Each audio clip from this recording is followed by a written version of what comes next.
without getting paid. But you see how much kidnappers are picking for victims. My thing is, government should, I think all the stakeholders in this, they need to and I think we can.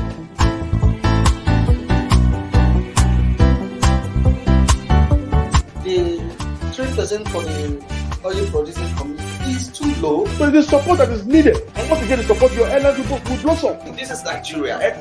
You need to give people sense of belonging.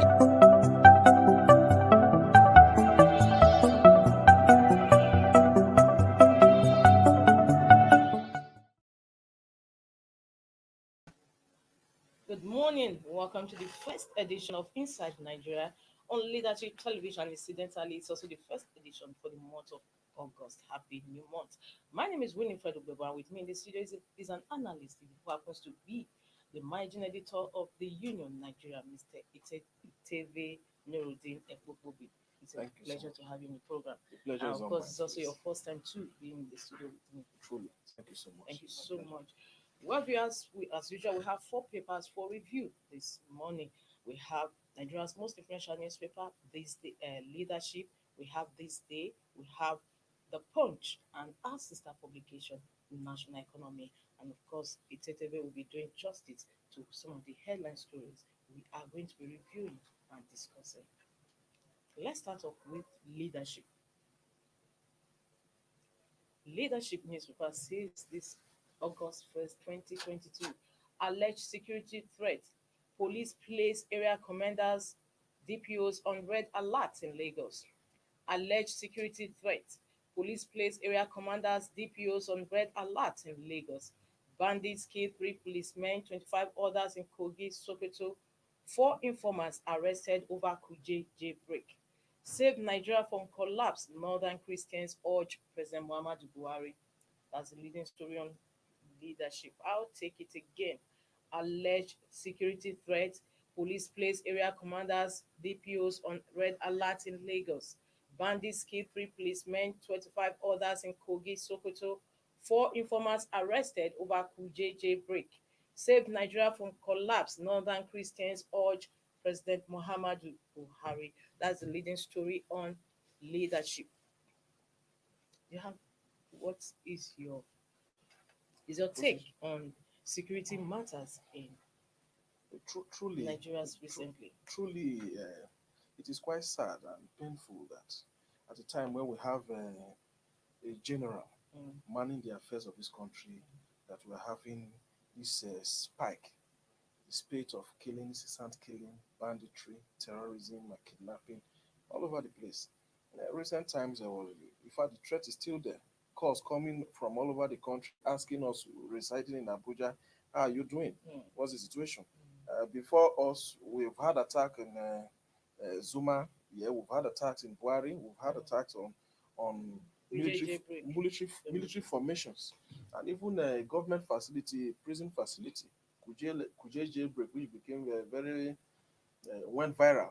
News went viral all over the country, and then it has extended to Lagos, and it's a terrible situation because Lagos, if you mention Nigeria, the first places that come to your mind is Lagos, Abuja, Kano. So if these places are already under threat, what image are we painting before the global community? You know, bandits killed 3 policemen, 25 in Kogi, in Sokoto, in North Central, we're having it, in the core northeast, you know, that's where the whole thing started, northwest, you know, now even in southwest, you can see even in the story you hear people like the Are Onakakafo and the other making statements that they have seen influx of terrorists into the forests of certain states in the southwest, and there was need for state governors, calling on state governors to fortify the regional security outfit, which is Amoteku, to be able to combat these issues of banditry and terrorism in the area or in the region. So it's a terrible situation. We as citizens, as lovers of this country, we are still calling on the government to beef up its efforts, because we can't continue to live like this. If residents are not safe, if citizens are not safe, businesses are not safe as we speak, our economy is crumbling because even the naira to dollar rate is on the verge of hitting 1,000 naira if we are not careful. So, if with this kind of insecurity, we are not painting a good picture to the world, and of course, it will scare away investors, even as we, the citizens and residents of this country, suffer the pangs of the insecurity. All right, thank you so much from leadership. Let's see what the next paper we have on our menu, The Punch, is saying. And Punch is talking on voter registration. That's the headline story on The Punch. It says stranded applicants, voter registration, voter stranded applicants lament, seek extension, while INEC adamant. Voter registration, stranded applicants lament, seek extension, INEC adamant. Thousands miss registration in Enugu, Ogun, Plateau, blame officials. Don't disenfranchise eligible Nigerians, PDP orders tech commission. Voter registration ended on Sunday. No more extension. INEC. And on the page of on the cover of the Punch newspaper, we see pictures of voter registration taking place in some of the states in of Ogun Plateau and Ogun Plateau. These are some of the pictures making the cover of the Punch. Now, what do you have to say? There have been calls for INEC to extend the voter registration date, but INEC now is adamant that no more extension that is closed, and many people are disenfranchised. What is your take on that? You see, We also learned a story, read a report that some talks went into Catholic Church that was in Lagos and yes, and took away carted the away machines that were meant for registration. Mm. It is a terrible situation that we have to talk about everything in Nigeria and we realize that nothing is working. Over the time, I've always been one who frowns against this ad hoc approach to development in Nigeria. It is only when we need something that's when the government gives it attention, and then you see everybody pushing it on. We can't continue like that. Voters registration is supposed to be something that is continuous for every citizen to access. But for Sarah, who went to court to collect an interim injunction to prevail on the INEC to extend the date of registration, the registration would have ended long ago. And you can imagine the turnout of Nigerians who still wants to get registered for the election. If you one of the I think one of the staff of INEC in one of the states in the east stated it in the story that they only have 4 machines for registration in their units, and every day they register nothing less than 1,000 Nigerians. So for the number of days that INEC extended this voters registration exercise, Mm. if you calculate that by 1,000, you can imagine the number of Nigerians that would have been ineligible to vote in the 2022 election. Mm. So it's a terrible situation, and we, as a concerned citizen, I must call on INEC and even the federal government to critically look into making provisions for processes like this to be continuous, and not only when elections are coming up, everybody begins to run scatter to see how to secure the voters card.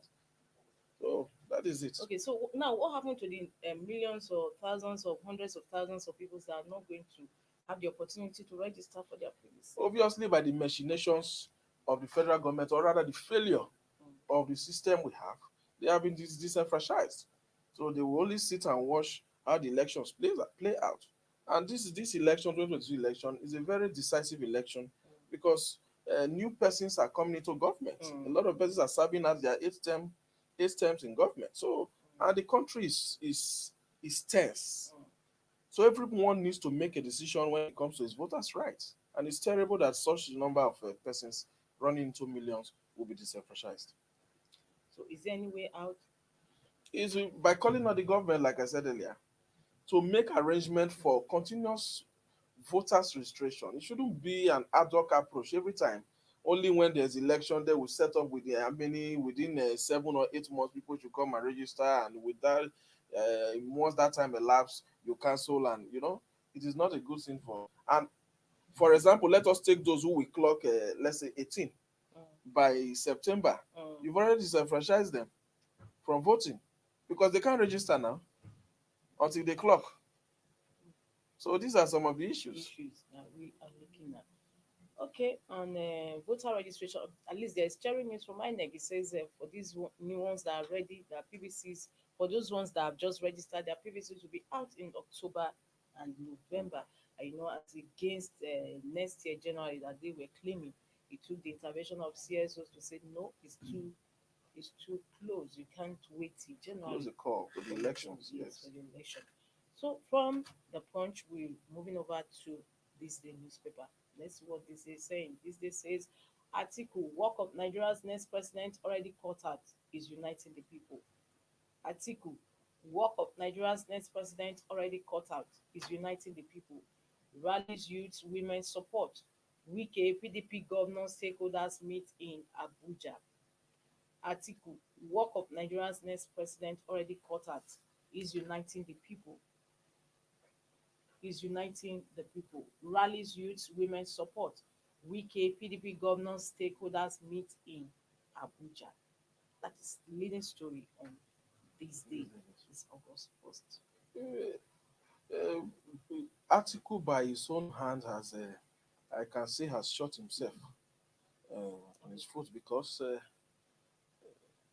this statement is faulty, uh, if not for many reasons, by just two reasons. One, Article cannot be calling for unity of this country at a time where there are more pressing issues in this country. Uniting Nigeria is not even the major issue on ground. Securing Nigeria, ensuring the protection, security of life and property of Nigeria is the most important job for any chief executive that is coming into government in 2022. So if he's calling for unity, uniting who? Uniting people that are dying. So these are some of the is one of the faulty aspects of this statement. Then secondly, pushing for unity. His party is already divided. As we speak, the PDP is not united. So if you are pushing for unity of the country and you are saying that's the task you have, and you cannot unite your home and bring peace into it. Look at Wike and PDP governors holding stakeholders meeting in Abuja, while others are holding somewhere else. Now, in the governors forum of PDP is obviously disunited. While other parties have their governors to themselves working with them, his governors are divided because of the decisions made in the party. So he's calling for unity. I just think is rather premature, or should I say inadequate at this time. It simply means that the man is not properly abreast with the issues that are truly bedeviling our development and progress. Yes. Recently, Wike came out to react to his interview that he gave on Arise Television, and he also did say that and mentioned that though he's not going to leave PDP, he loves PDP, and he will stay and do what is necessary. So, what are your permutations for Atiku this 2023, this come 2023? Because we have a situation whereby during PDP to Jonathan's days, some governors were there, but they didn't work for Jonathan. They were working for other parties. So do you say the same scenario playing out with It, this crack in PDP? it is already playing out, and coincidentally, the man leading the affairs for this push or leading the push is the same governor of River State. When it happened in 2015, or rather in 2014, ahead of the election, when the Nigeria Governors Forum was polarized because of the grievance of Governor Rotimi Amechi, who was then the governor of River State. Those in the PDP felt, oh, there was no cause for alarm. With or without them, we could do it. But look at the results. So if PDP is not careful, they're already moving towards the same precipice that they fell off the last time. And it will be terrible if they repeat the same mistake. Because Wike is aggrieved. The man ran for presidency. Mm, He lost in the primaries. He ensured that he promised to work with the party. mm, But then as co-aspirants in the election, they sat down and said, okay, this is the agreement, this is the agreement, this is what and what we should do. They set up a committee to come up with recommendation. The committee came up with recommendation. But the candidate of the party jettisoned all recommendation, threw the papers to their faces, and made his own decision. So for someone who wants the unity and progress of the party, for someone who wants such a party to win an election where it is an opposition, because it's not a sitting party, mm. where it is an opposition, it is only proper that room or leave be given for all stakeholders in the party to come together and and move the party forward, but rather some are being treated as like unwanted elements in the party. And of course, Wike is a critical stakeholder in the party, whether you like it or not. He's a sitting governor. The man has worked immensely. He has remained in the party for years, even when others left. And that was one of his grievances during the election, that Atiku wasn't a founding member of the party, but he left the party. If not for himself and others who stood and said, no, let us work together and rebuild this party to where it was today, there will be no platform called PDP for Atiku to come around. So if you come back to such a party, you must give respect to those who stood to say, no, this is a party that belongs to us and we must fight for it. And that is the grievance of Wike. And any rational human being will agree with him that the man is on the right path. Thank you. Now, this coming 2023 election is a make or ma election for PDP, given the fact that it has been in opposition now for the almost now going to 8 years. So, if what are your permutations for the party if at all it doesn't make it in the next election? You Talking see, about Etiku, what are the chances? What are the chances, and what happens if it doesn't? Because it's like I said, it's a make or ma election for PDP. the chances of PDP winning the 2022 election is 2023 elections rather, forgive me, is quite bleak. I'm sorry to say, because the number of governors politically, you must do the comparison. The number of governors with APC are more. The number of governors that PDP has in its coffers are small compared to what APC has. And now even the governors that they have in PDP, they're already divided. Their interests are divided. They are not all supporting Atiku because if a lot of them felt betrayed. There are former governors. If you look at the meeting that Wike had in a closed door meeting in Abuja, you see former governors and founding members of the party. You see senators and all that.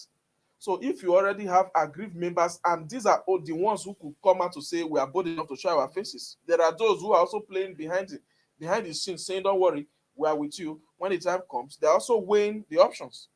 So in any case where the factions that are obviously coming out of the party are not pacified and decide to move out, those who are onlookers, who are hidden supporters, if they weigh their options and see that those who are going out are more powerful, they may likely join them, which will further divide the party and cut down his powers. That's the PDP we are talking about. Yes, we are talking about. So Tinubu, who is the other candidate, the opposing part, and even Peter Obi, who is coming from Labour Party, he has his rave already on social media, and a lot of supporters forming groups here and there, which has further divided a lot of votes. In fact, the major base of Atiku as it stands this 2023 election is the South, not even the North, because Shetima has proved himself to be a very viable vice president who is pulling a lot of clouds in the North.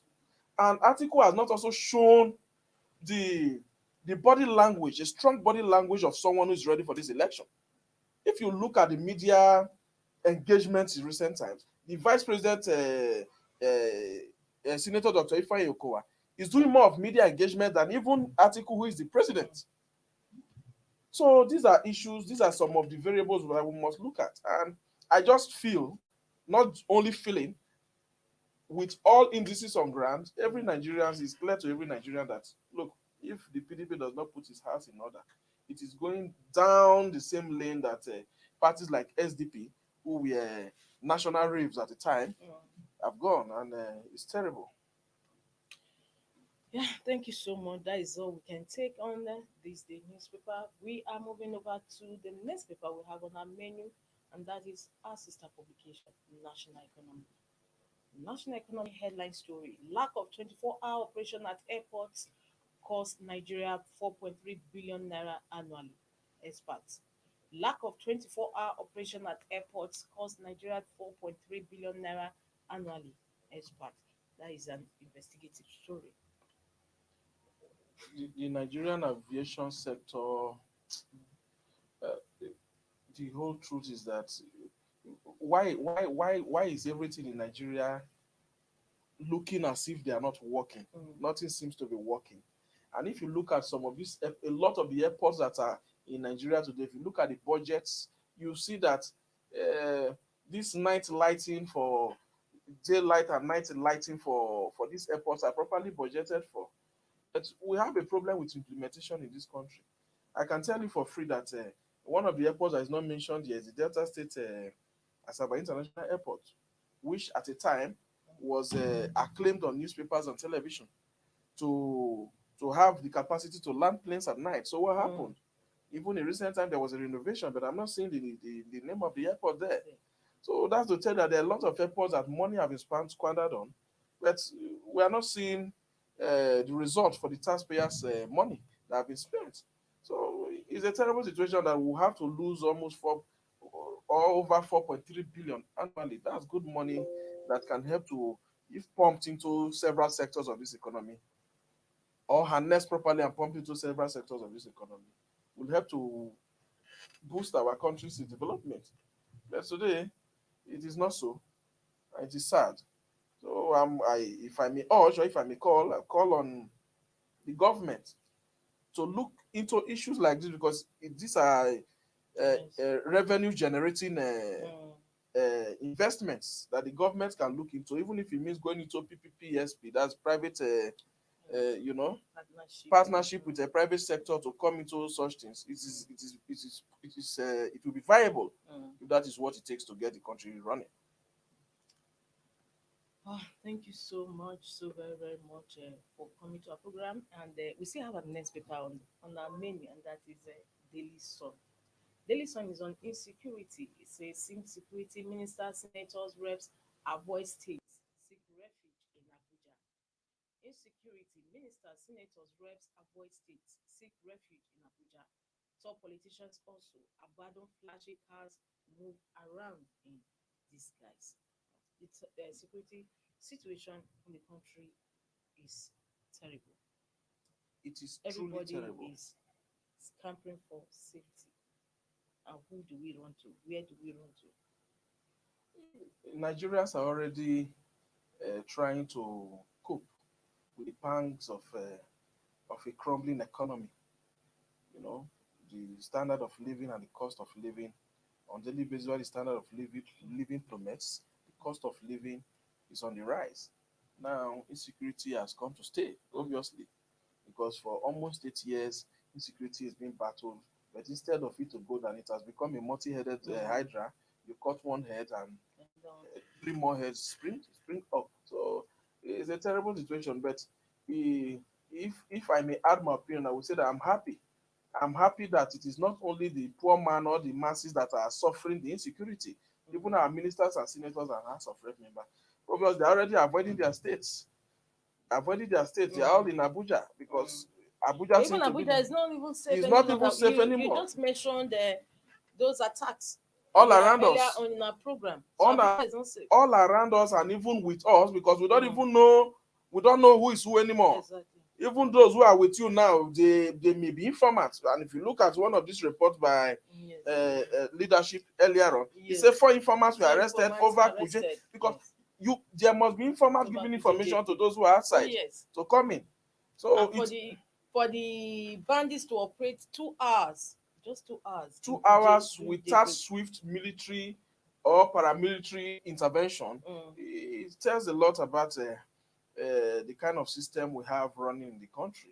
It simply shows that if we are not accusing too much, we say that uh, what is on ground shows that there's a little complicity within the government and even some of these insecurity participants.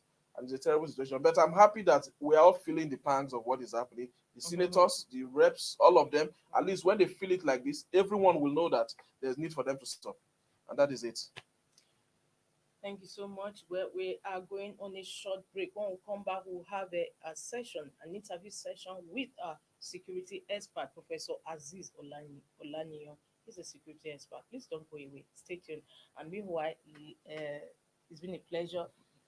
Our analyst who has been with me in the studio, who happens to be the managing editor of the Union Nigeria. Thank you so much, Iteve Nuruddin. Ebokobe. Gbogbobe. The pleasure is all mine. The That name is pleasure, always a dangerous one to Gbogbobe. pronounce. It is. It's all right. It's a pleasure to have you on the program. I look forward to seeing you I more look on forward the to coming program. over Thank for you. this program Thank you anytime. so much. Well, viewers, we are going on a break now. When we come back, we'll have an interview session with a security expert. Do stay tuned.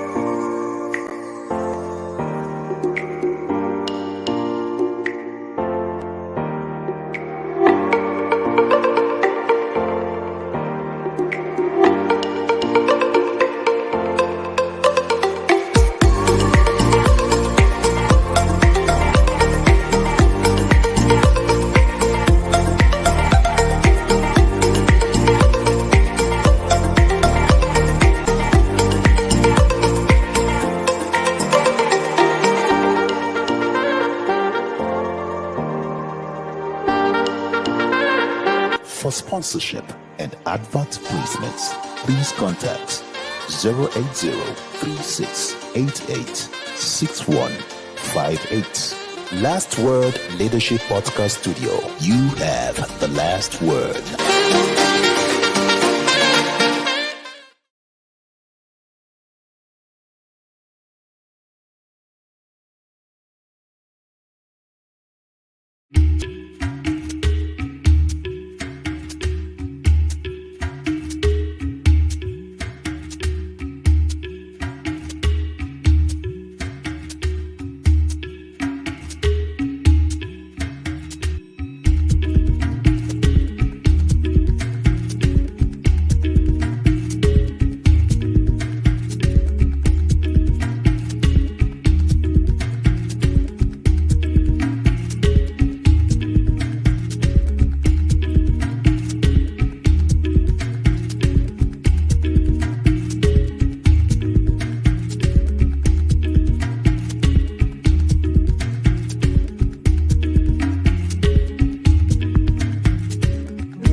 For sponsorship and advert placements, please contact 080-3688-6158. Last Word Leadership Podcast Studio. You have the last word.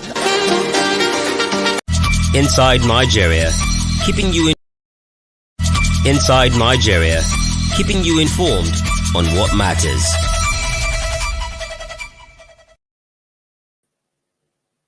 Welcome back. In case you're just tuning in, the program is Inside Nigeria, brought to you on Leadership Television.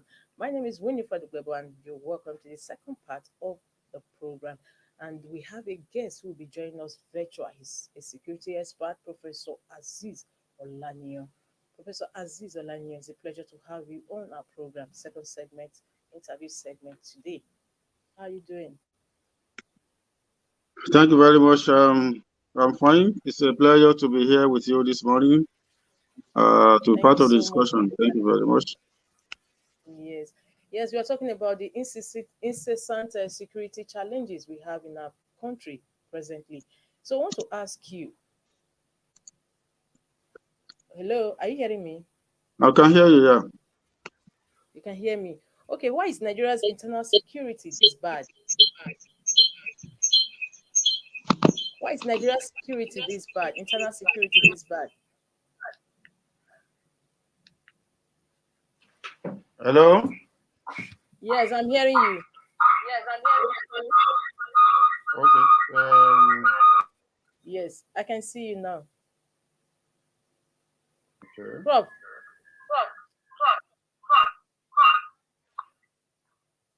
Okay, yeah. yes, You can ask see me again. now? Why is Nigeria's internal security this bad? Well, thank you very much. It's a function of several factors.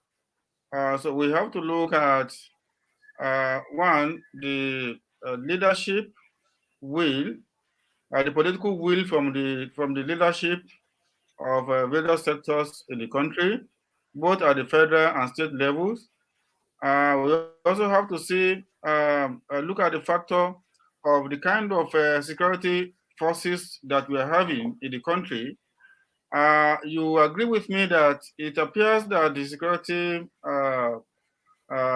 operatives are overwhelmed, you see, maybe by the number or by the sheer volume of the number of the incidents, or even by the level of the criminality in the country. So obviously, the Nigerian security forces are overwhelmed. And don't also forget that the Nigerian state is under policed and under secured. For instance, we have a police force that is less than 500,000 to a population of about 200 million. And you also have an armed forces whose number is not up to 200,000 to a population of 200. So you agree that the number of security operatives are a little bit too low for a country as big as Nigeria. So we also have to also examine the level of poverty and unemployment in the country. So, and there's a popular saying that an idle hand is a devil's workshop. So when you combine the high rate of unemployment, the high level of poverty, the lack of political will, and the fact that Nigeria, we are under policed and even under secured. Then when you add it to other factors such as the quest for money, the high level of even illiteracy in some part of the country, you still have high level of alimajiri in several parts of the country. So these are some of the factors that contribute to the high level of insecurity in the country. And so that's why we continue to have this kind of challenge. Okay. So, sir, in your own views, you talked about increase in crime, unemployment rate, and the fact that police are overwhelmed by all these challenges. So, in your own view, what is the way forward? What should be done? Well, thank you very much. Well, it's not a rocket science, and criminals should not be powerful than the state. There's nowhere in the world where criminals will be so powerful, except in failed states, right? Except in failed states where you have criminals overwhelming a country. It is an absurdity. It is an absurdity that a country as big as Nigeria will have criminals overwhelming the security forces. So it's very simple. Our leaders need to have the political will to secure the country, because security is the first function, is the basic function of a state. And a state derives its name by being able to secure its people. When a state can no longer exert sovereignty over its territory, then that country is failing. So it is the political will of the of leadership of the country that is necessary as a starting point for us to tackle insecurity. The leadership must invest in technology. They must equip the security forces to do their jobs. They must get the right leadership for the security sector. For instance, we had Daybreak in Kuje, a very popular prison. Yes. People were killed, property was vandalized, and prisoners were released. And up to today, no heads rolled, nobody was sacked, nobody bore the consequences of that infraction. So we need political leadership to hold people to account, right? So let the leaders get good and sincere leadership for the security sectors. We are, and in addition to that, there's the need to address the level of insecurity, the level of unemployment in the country. When you have teeming number of people that are unemployed, and that some are even unemployable, then something is wrong. Then the Nigeria must also invest in education, because the more people are educated, the lesser the propensity for criminality. So Let us get Almajiri off our streets in the northern part of the country, because it is likely that it is the Almajiri that is actually supplying the bandits. The Almajiri is the recruitment base of the bandits and insurgents. So let us take Almajiri off the street. Let Nigerian state invest in technology, because now you fight criminalities through technology. We need to invest in drones. It is very unfortunate that people riding on bicycle or motorcycle will travel kilometers en masse, and there will be no interception. There is nothing monitoring their movement, and they will operate within 2-3 hours, right? So we need to invest in technology. We need to invest in training the security forces. Also, we need to increase the number of security operators in the country. Nigeria, that we are in a war situation. And in war situation, there must be strategic recruitment, a very massive recruitment to the security forces to tackle and address the high level of insecurity.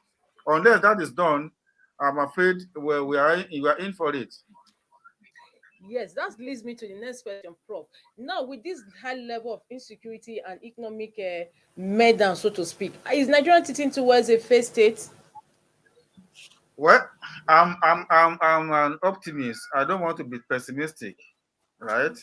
But all this is show that we are probably going to the Russian state of nature, where life is solitary, brutish, thirsty, and short. Because you cannot predict, you cannot say, you can't travel. See, we can't travel on the roads. Your life is not safe. So we are all living, or we are all living on the edge.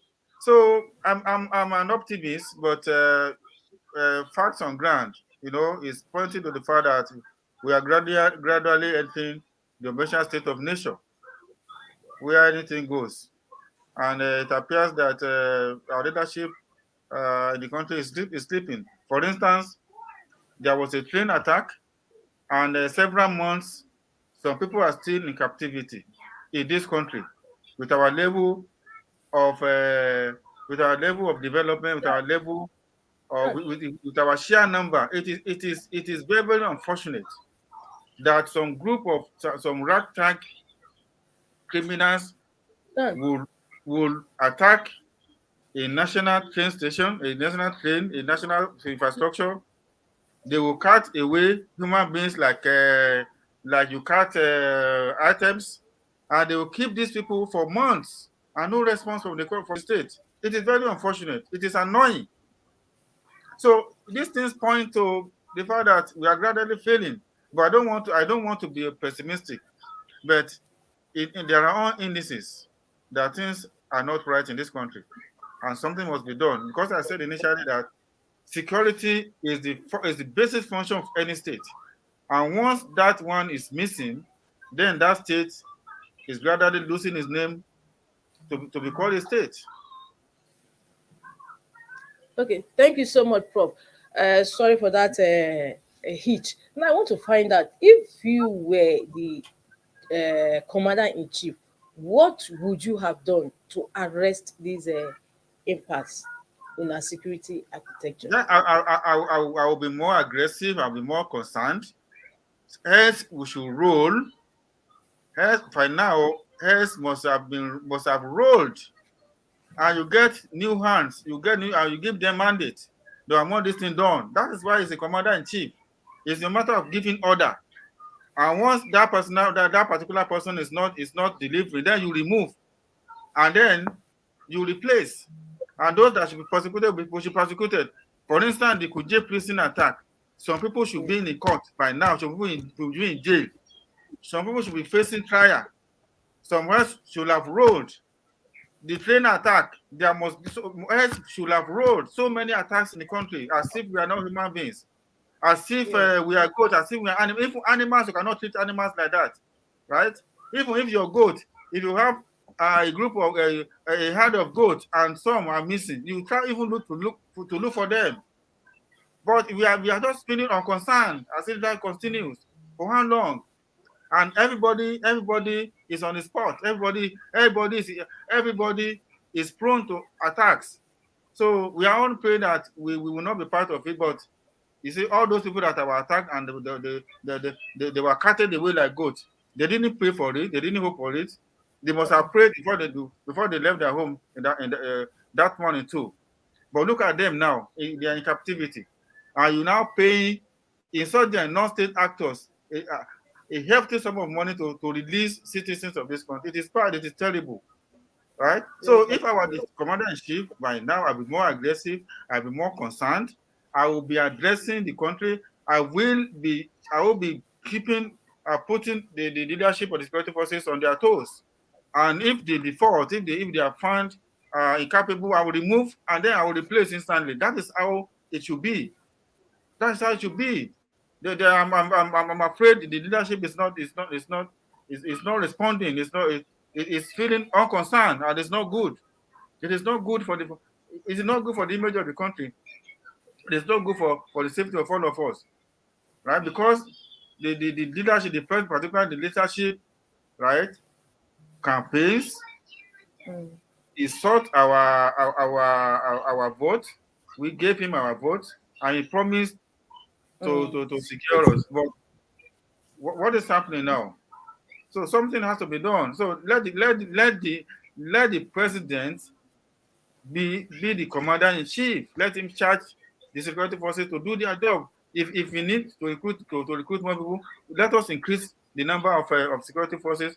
Let us equip them more. Let us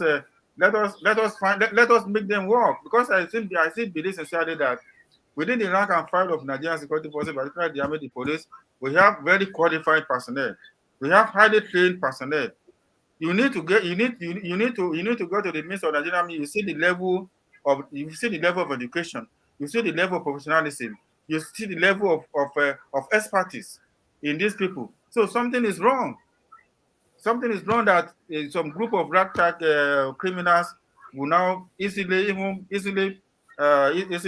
ransack army barracks. It is very unfortunate. Very unfortunate. So let the commander-in-chief wake up to his responsibility and secure this country. Thank you so much, Prof. Last question too. There are speculations that there is also complicity of the security with this ragtag. That is why security issues have lingered this long. What do you have to say about that? And don't forget, on the backdrop of the former president, the past president of Nigeria, Goodluck Ebele Jonathan, this said that Boko Haram was in his government. So what should be done? There's complicity, and what are your views? Yeah. Sure, there are insinuations that there's a kind of complicity within the rank and file of the Nigerian, or particularly the top echelon of the security forces. I cannot dispute that because facts on ground show that if not for complicity, this thing would have ended. Because just like I said, Nigerian military, Nigerian police forces, we have men of quality. So many of them highly educated, highly intelligent, highly well-trained professionals. So something is wrong. That is why it is the duty of the commander-in-chief to put people that will fish out the bad eggs, that will sanitize the security forces and make them deliver. So the onus still lies in the commander-in-chief to do his job. Let him hire good people within the system that will clean up the system and then let them deliver. Thank you so much, Prof. Thank you so much, Prof. Pleasure. It's been a pleasure hosting the program.